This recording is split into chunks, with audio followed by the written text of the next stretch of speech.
সম্মানিত উপস্থিতি, সম্মানিত প্রাণপ্রিয় বাবারা, যুবক আর তরুণ বন্ধুগণ, কিয়ামতের দিন যদি আমলের পাল্লা হালকা হয়ে যায়, বাঁচার কোনো উপায় নাই, জাহান্নামে যাওয়া লাগবে। জাহান্নামের একটি জায়গার নাম হলো হাওয়া, অর্থাৎ প্রজ্বলিত আগুন। সেখানে আমাদেরকে যাওয়া লাগবে। যদি আমলের পাল্লা হালকা হয়ে যায়, হাদিসের মধ্যে এসেছে দুনিয়াতে যে আগুন আমরা ব্যবহার করি সে আগুন হচ্ছে জাহান্নামের আগুনের 70 ভাগের 1 ভাগ।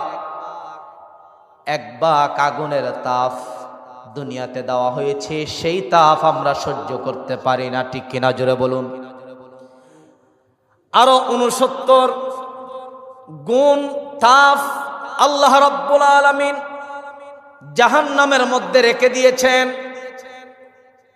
হাদিসের মধ্যে এসেছে জাহান্নাম আল্লাহর কাছে অভিযোগ করে বলছিল, ওগো আল্লাহ তাআলা, আমার একটি অংশ আরেকটি অংশকে খেয়ে ফেলছে। তখন আল্লাহ রাব্বুল আলামিন জাহান্নামকে অর্ডার করলেন, তুমি 2টি নিঃশ্বাস ফেলো। একটি নিঃশ্বাস ফেলবে শীতকালে, আরেকটি নিঃশ্বাস ফেলবে গরমকালে। এই জন্য